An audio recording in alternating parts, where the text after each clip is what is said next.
So, I thought what would be interesting to look at is Star Wars Fan Animations put a video up. Star Wars EU 1-on-1, the 5 best starting points, books, comics, and video games. Thought it'd be interesting to see what his picks are, offer my own opinion of that. And this guy's face.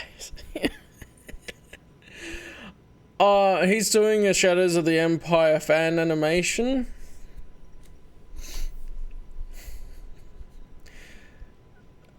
And that's where it's like, okay, he's doing that. But I've done a where to start type of video ages ago for the novels. I have intended to do one for the comics, but I haven't gotten around to planning it out yet. Yeah, it has to be on purpose. He has to want to look like that. His glasses are huge too. And so I thought I'd do games once I've read all of the games. Played them all. But we'll see what his 5 best starting points are. To start reading the EU, but find yourself overwhelmed by the choices, then this video is for you. Yeah.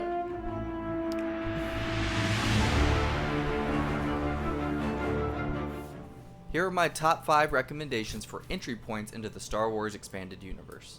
If you have seen at least episodes 1 through 6, all 5 of these recommendations are going to be great starting off points for you. At number 5, we have Knights of the Old Republic. This story has everything a Star Wars fan could ever want. It's Jedi versus Sith, Army versus Army, Republic versus Empire, with unique stories and twists that make it a very enjoyable story. It's a great...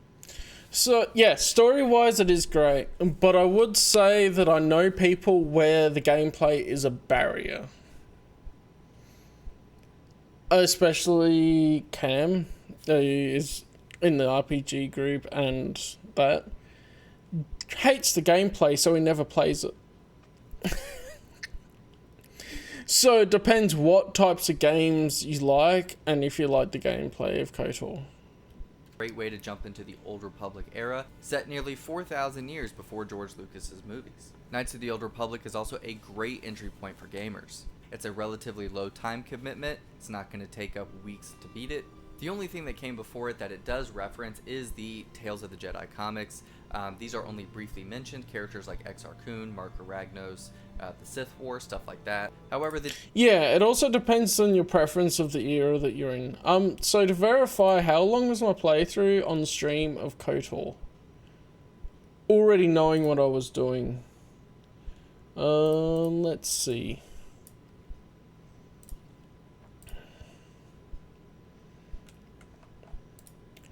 Because I feel like there's shorter games. Yeah, here we go. 13.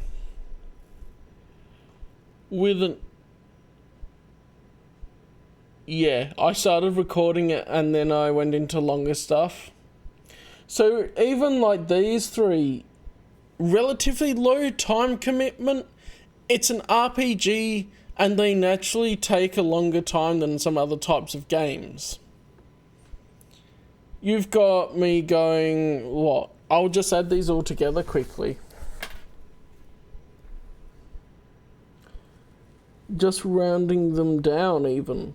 6 plus 5 plus 5 plus 2 plus 1 plus 1 plus 1 plus 1 plus 1 plus 2 plus 1 for those 2 together, and then plus another 1, and then for all of them that are at least half an hour, so that's an extra hour. There's an extra 2 hours. There's an extra 3 hours on that, so I'll put an extra 3 on that. That's 30 hours. Which, depending on if you are a gamer or not, can be long or not. And then there's also replaying Knights of the Old Republic with the dark side playthrough and different choices you can make which take longer. and learning the game for the first time. But yes, it's one of the best games as far as story goes. But when you're saying about relatively low time commitment, you could have some other games like Republic Commando. Takes nowhere near as long to play. Yeah, my playtime on that is 10.9 hours. That's including a little bit of mucking around with lock-on before.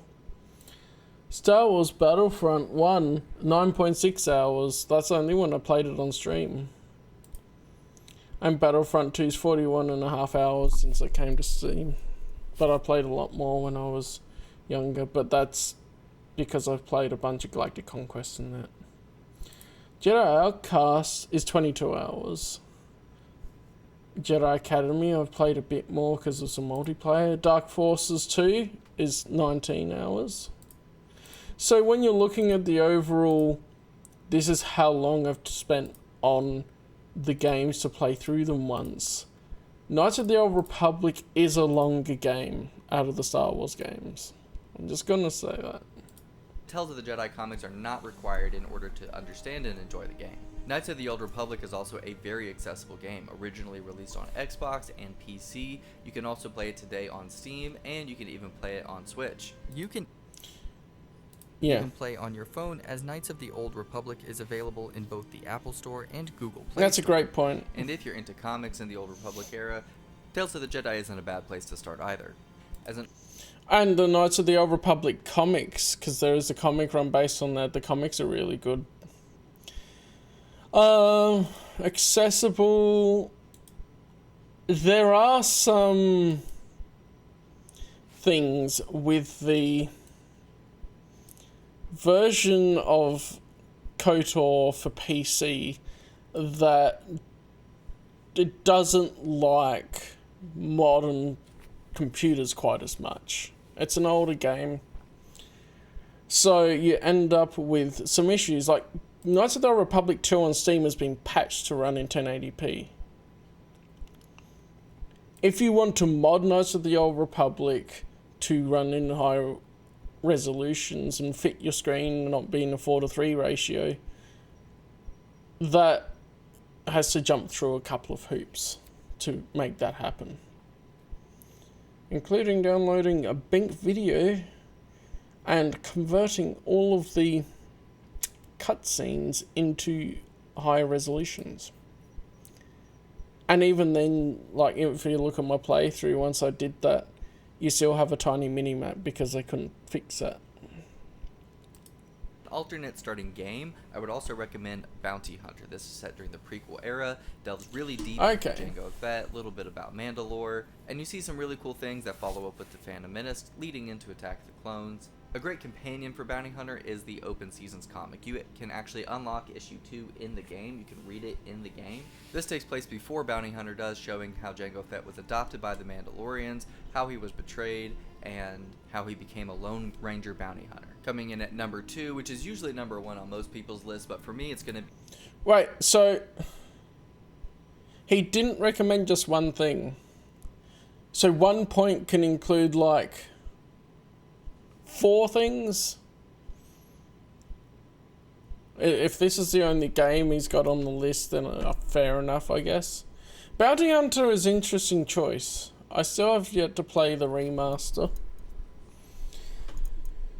It depends how much you like the prequels and Jango Fett and stuff, I'd say. Like, a lot of what I say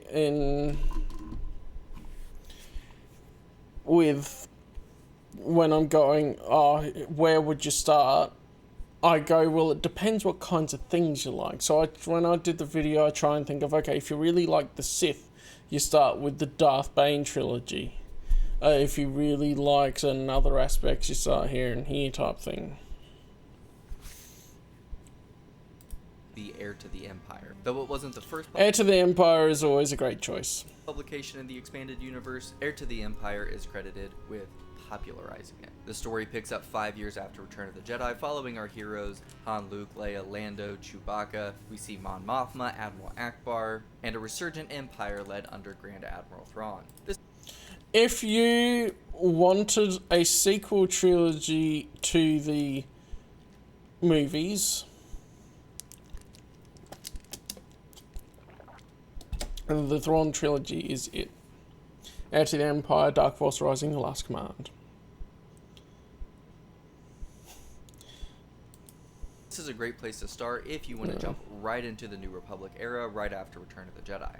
It is also essential reading for just about everything in the EU set after this book. So if you want to go further into the New Republic era, the New Jedi Order era, the Legacy era, Heir to the Empire, and the Thrawn trilogy as a whole are a must-read. Alternatively, there are comic adaptations by Mike Baron that I would highly recommend if you want a more visual version of the story.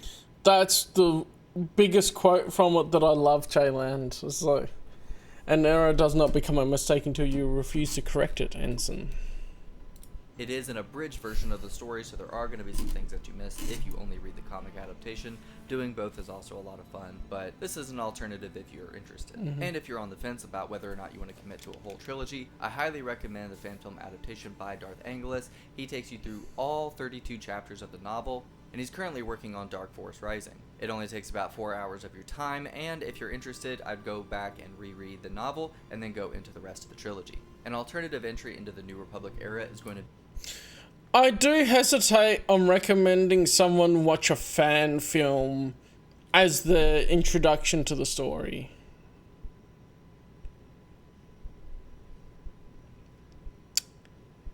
Because it's like, okay, they're seeing this person's interpretation of it. And the thing I love about reading a novel yourself is...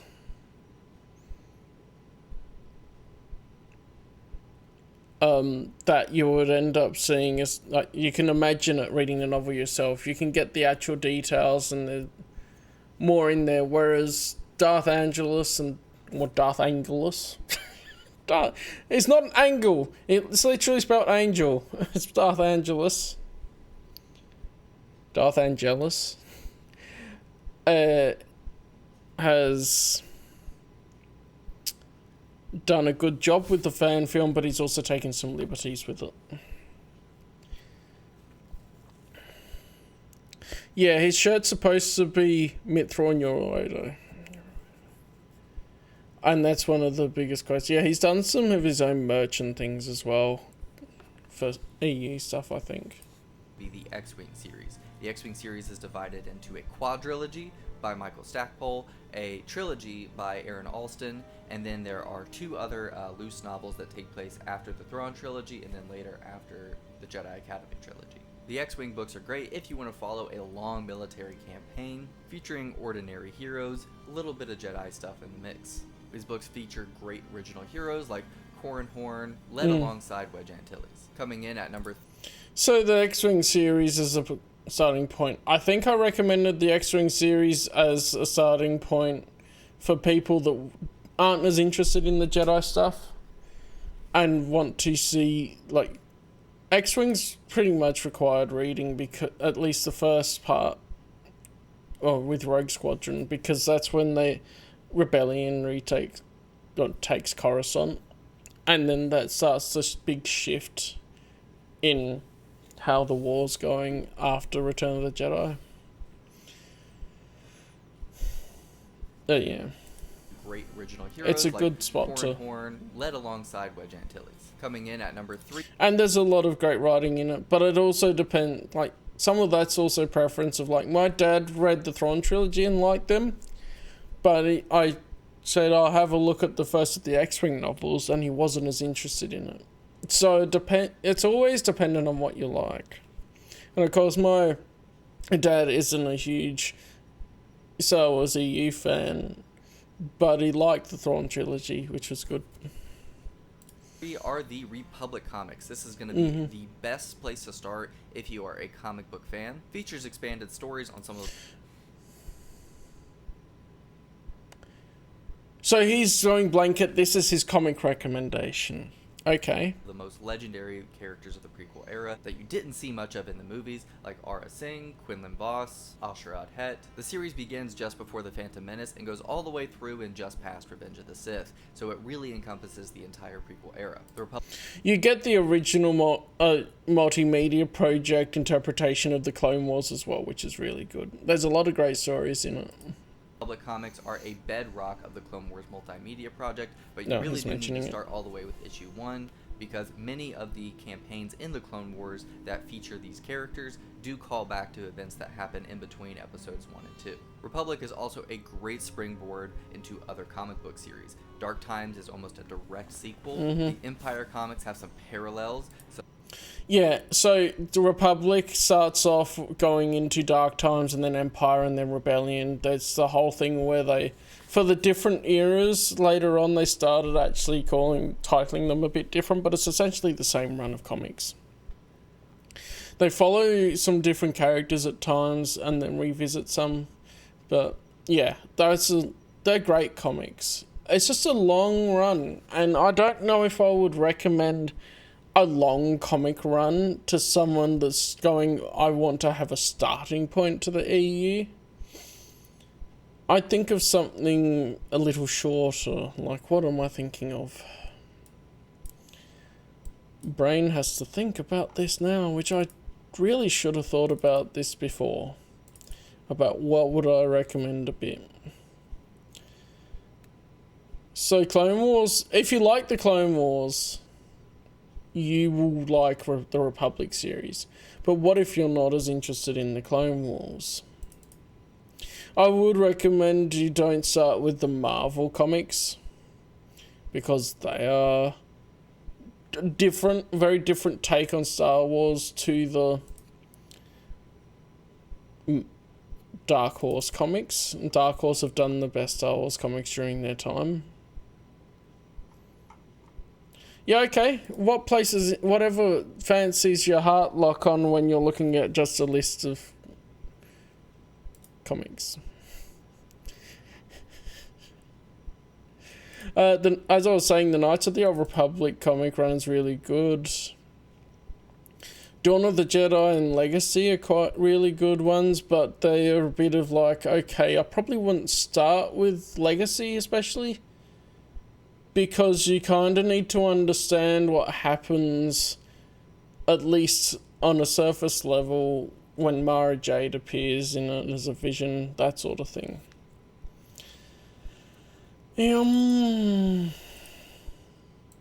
There's good. The X-Wing comics are quite good. Like, everything New Republic have been really good. Crimson Empire is a really good series. There's 3 parts to Crimson Empire. That sort of thing.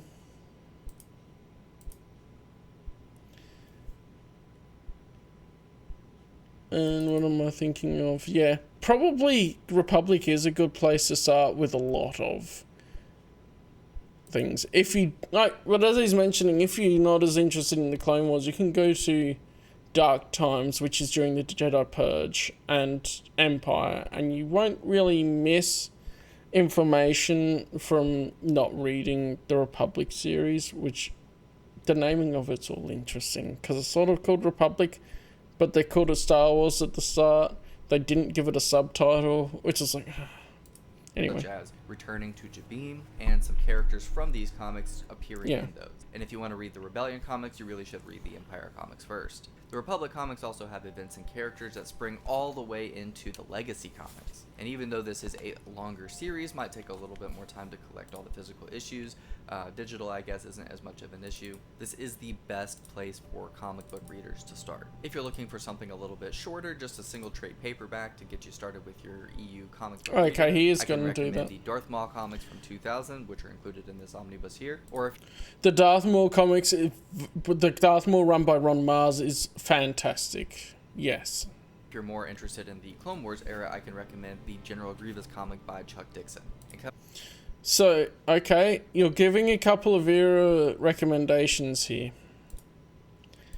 Dawn of the Jedi, I'd say, is a good starting point as well. Those comics are really good, but it is very different. Like, you shouldn't expect the same feel as the Star Wars movies, because it is a different era. They give it a unique feel. There's so many good comics, so it's really hard to pick.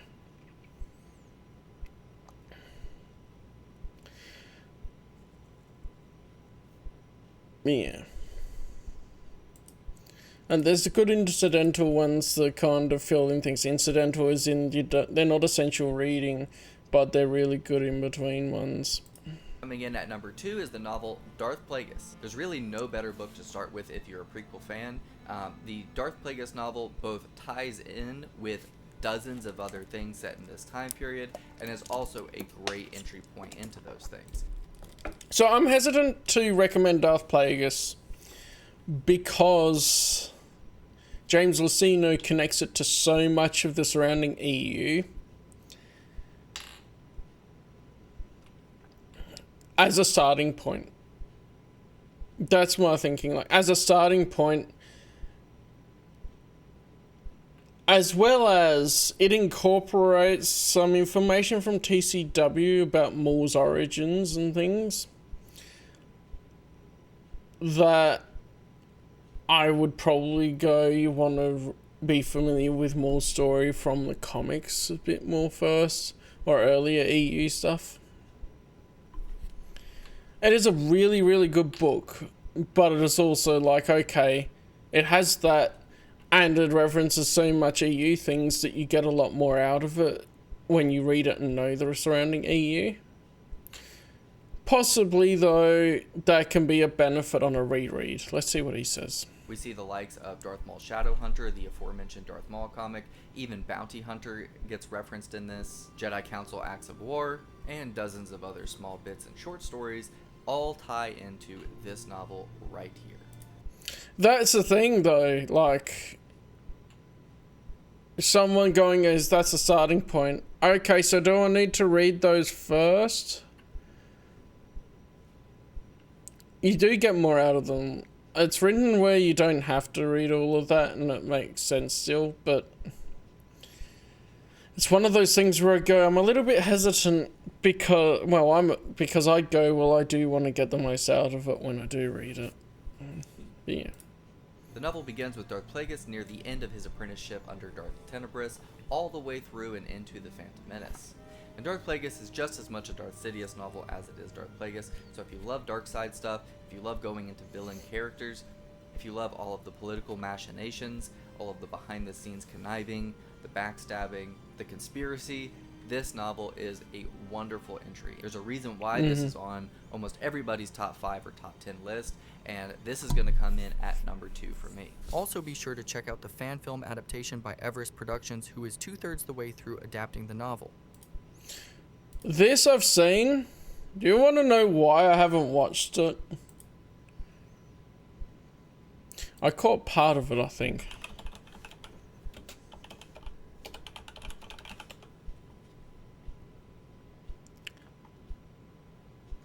Episode 1 is 2 hours.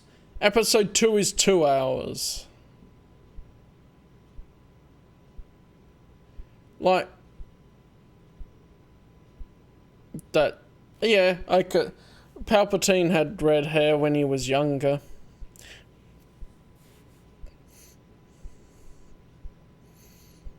But I think by the time some of that episode 2 stuff, I think, was depicted, I think you'd want to have it grey by the time he was doing some things. But that's why I haven't watched. It's like, it seems like he's adapting it pretty much 1-for-1, which is alright. But when you're making it like a fan film, it's the thing of, ain't nobody got time for that. And when I was watching a part of episode 2, I think, because it was premiering, it did feel like it dragged a fair bit. And that is an issue that you get if you're adapting it 1-for-1. It's like, it's great, I see the heart for it, but surely you could tighten up the script. And that's why, like, when you get a movie adaptation of something, they change it to make it fit within the time frame a bit more, because otherwise you're going to have people sitting in there for like 16 hours because you're trying to adapt it 1-for-1.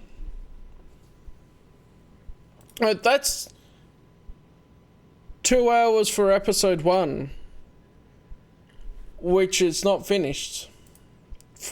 To give you the frame of reference. What was I doing here again?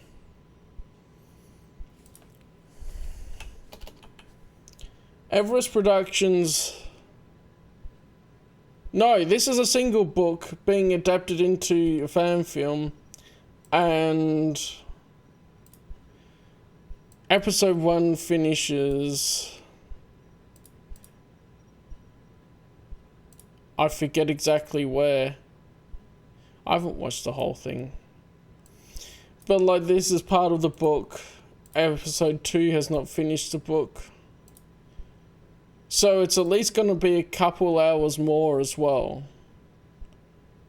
So the actual adaptation of the book would be at least 6 hours long.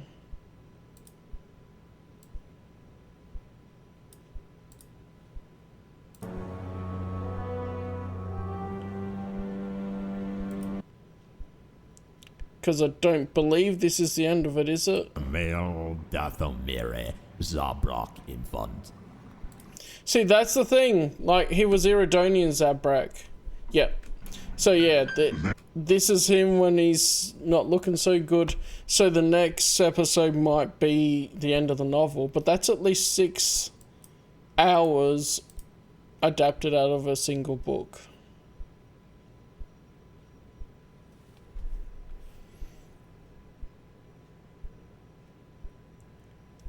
And it's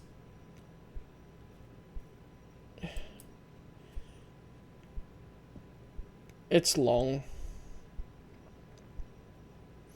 It seems like he's adapting it 1 for 1, and I just don't feel like I have time for that. Another great alternative, which does get referenced some in Darth Plagueis as well, is the Darth Bane trilogy. The Darth Bane trilogy begins 1,000 years before the George Lucas movies and shows how did the Sith transition from a vast army. Path of Destruction was the best one of the Bane trilogy. If I was just to go one novel out of that, I'd go Path of Destruction. And you don't necessarily have to read the next two to get the implication, but they connect together really well with Darth Plagueis as well. That would be my pick, because I'd almost say I like Path of Destruction better than Darth Plagueis.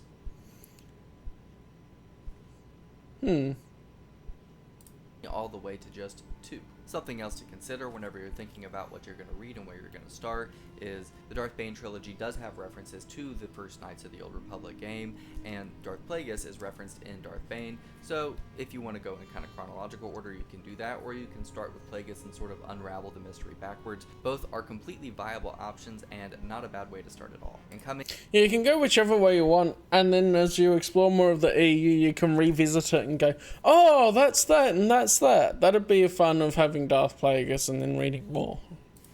in at number 1, my personal... Guess what number 1 is? Shadows of the Empire, because he's literally doing a Shadows of the Empire fan film. top recommendation, Shadows of the Empire. Alright, Cool. I'm a bit biased. I'm working on a fan film of Shadows of the Empire, but there's a reason I chose that one to be the first adaptation that this channel worked on. Shadows of the Empire is episode 5.5. You don't even need to see Return of the Jedi to understand the content of this book. It's built on A New Hope and Empire Strikes Back and nothing more. Of course, there's lots of tie-ins, Easter eggs, and foreshadowing into Return of the Jedi, but this novel right here, there's really no better starting point than this one. You get introduced to characters like Prince Xizor, and you see a lot of conflict between Vader, the Emperor, and this new villain. We see Luke transition from being defeated at the end of Empire Strikes Back all the way to the confident Jedi that we see walk into Jabba's palace. Shadows of the Empire is also great because it is a multimedia project. There's a comic, there's a video game, the novel, and so many other things like role-playing. The junior novel as well, but I'd say the adult novel. But the junior novel's the only way I know how to pronounce Xizor. Because I was pronouncing it Xizor, and then read the junior novel, and it literally had the pronunciation as Xizor, phonetically spelled. Games, micro comics, short stories, toy lines. Shadows of the Empire is a massive multimedia project, so whatever medium you like most, whether it's games, comics, books, role-playing games, short stories, there's something there for everybody to start with. The novel is certainly the most complete version of the story, but there's certain things in the comics, like how Vader has this agent named Jix that he sends on a personal mission. We see Boba Fett really struggle to get home. And we can see that Jix ends up in some comics later on after Return of the Jedi as well. Jabba's palace, as every other bounty hunter in the galaxy wants to collect that reward and take it from him. And in the video game, we follow the character of Dash Rendar, an outlaw with no loyalties to anyone but himself, but nonetheless finds himself helping the rebellion. It is also a very solid standalone story. You don't really need to read Shadows of the Empire. It would have been a plot twist if he didn't say Shadows of the Empire. Understand New Jedi Order or the X-Wing books or the Thrawn trilogy. It kind of stands alone. There is a sequel called Shadows of the Empire Evolution. It is a comic book written by the same author, and Prince Xizor does get mentioned lots of other places. He's in the Bounty Hunter Wars trilogy, the Coruscant Knights trilogy, the Han Solo trilogy, and Shadows of the Empire is a great introduction to him. However, it's not essential to understand everything else in the story. Before we wrap up, I have a couple more honorable mentions. Shatterpoint is a great standalone novel. People hype up Shatterpoint a lot. And, like, I kind of get it, but also at the same time I don't. Because it's not even my favourite Clone Wars novel. I preferred most of the others to Shatterpoint, to be honest. I mean, the Matthew Stover stuff he sets up with Nick Rosto and stuff is really good. It connects in with other things that are written. But, like, I really love the MedStar duology out of the Clone Wars novels. And listening to the audiobook of Yoda Dark Rendezvous was really cool and stuff. And, like, I would almost say Dark Rendezvous was really good as well because you get EU Ventress and Yoda's interactions with Dooku and stuff, which is really good. Shatterpoint is good, but I didn't like it quite as much as some of the others, so I guess there's preference in there. All you need to see to really understand this book is episodes 1 and 2. Follows Mace Windu as he goes back to his home planet and confronts his master, who seems to have gone a bit rogue during the Clone Wars. His Padawan. His former Padawan.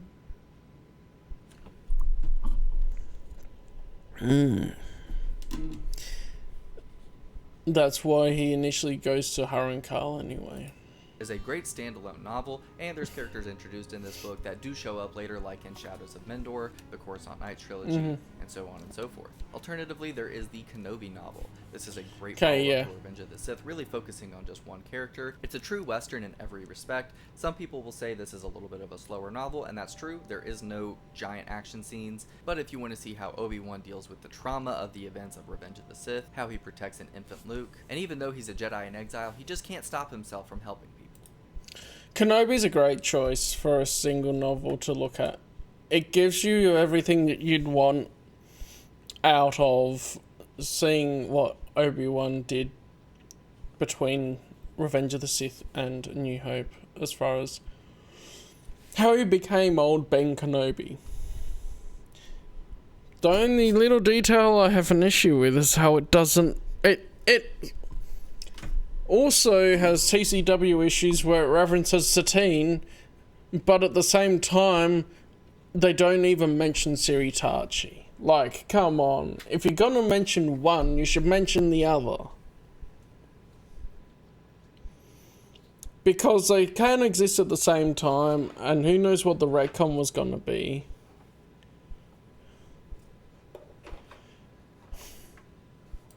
Action scenes, but if you want to see how Obi-Wan deals with the trauma of the events of Revenge of the Sith, how he protects an infant Luke, and even though he's a Jedi in exile, he just can't stop himself from helping people. And then there's the aforementioned Han Solo trilogy. If you love Han Solo and you want...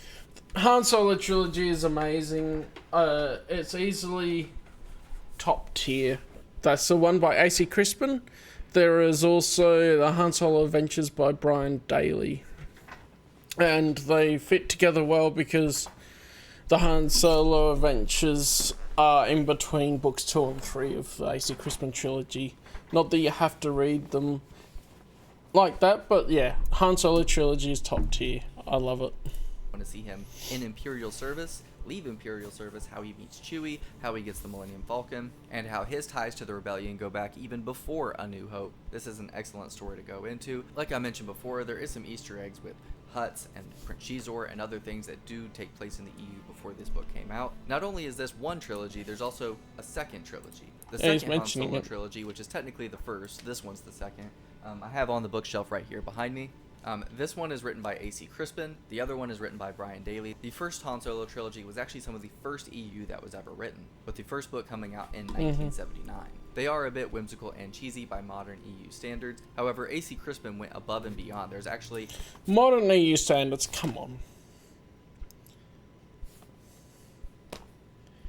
Yes, there was a point where the EU sort of changed direction release date-wise and what types of stories they wanted to tell, but come on. You can have the whimsical and cheesy next to everything else, and it just makes it more fun.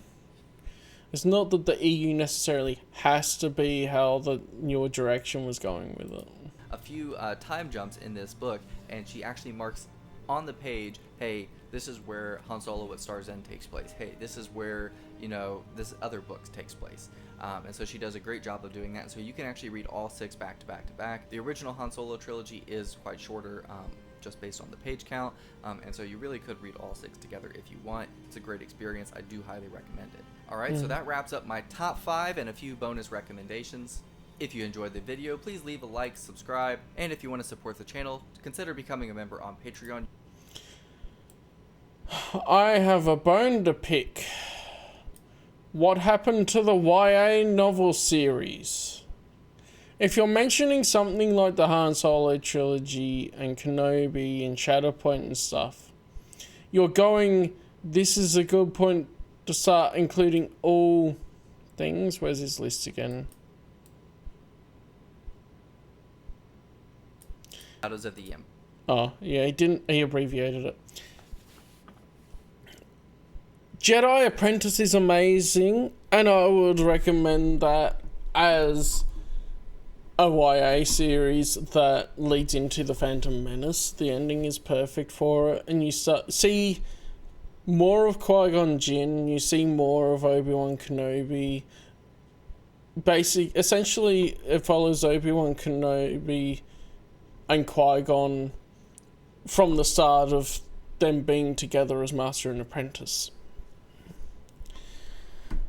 And it leads into then connections with other YA series that Jude Watson wrote, like Jedi Quest, and then Last of the Jedi, which follow 3 eras. But Jedi Apprentice itself gives you an insight into what it's like to be a Jedi Padawan, some of the things established there, and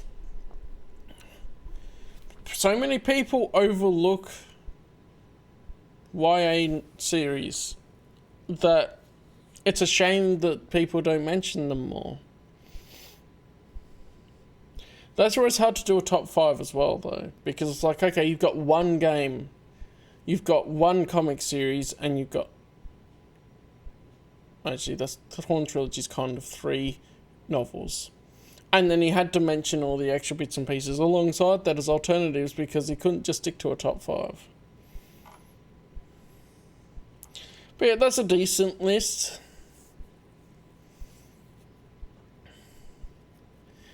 And I would say, if people don't know a lot of the EU, you can read the series in that without knowing the previous context or any other EU stuff and understand it well enough. Back in my day, I read Legacy of the Force way before a lot else. I read Legacy of the Force before reading... I still haven't read New Jedi Order yet, because I'm going through chronologically. I haven't read anything in between... At the time, I hadn't read anything in between the Thrawn Trilogy and that, from memory. So, Jedi Academy Trilogy was my first EU book. So Jedi Academy Trilogy, and that I had Legacy of the Force. I had not read any of the books in between. As long as you start at the start of the series, you can still understand what's going on enough to enjoy the story. And that's the thing too, it's like... trying to find a starting point, you just got to see, as like on you said, it's like what takes your fancy, but it does help to have some guidance because there is so much there. It's just a shame no one mentions young YA novels. I'm pretty sure I did that when I did my Where to Start Novels edition because I included them in that.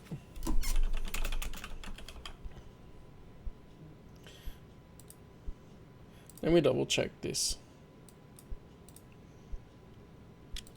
Back in the day of classic Callum. Maybe I can redo this video. Hello there. So I didn't even put graphics up. Heir to the Empire I mentioned, there's my copy. Yeah, I have a few. There's a Shadow Garden out there. I got some EU ones. I mentioned the Old Republic novels. Play Knights of the Old Republic, the video game.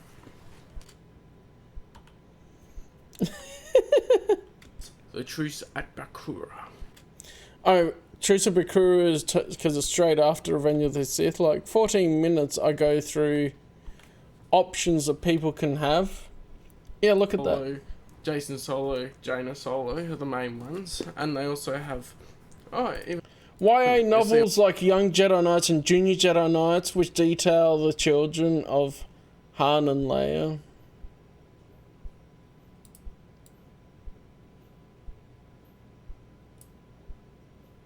on here. That's not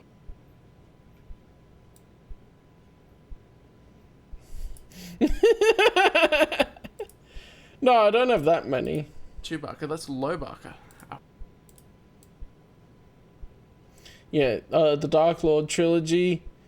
Oh yeah, I did recommendations surrounding the movies, all of that. But it's like, it's not top 5. On which books I recommend.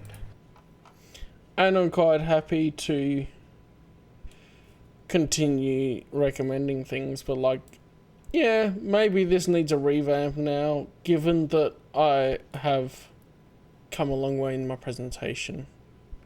The recommendations are still there. I recommend the Han Solo trilogy because they're great. And all that. But obviously the production quality is different.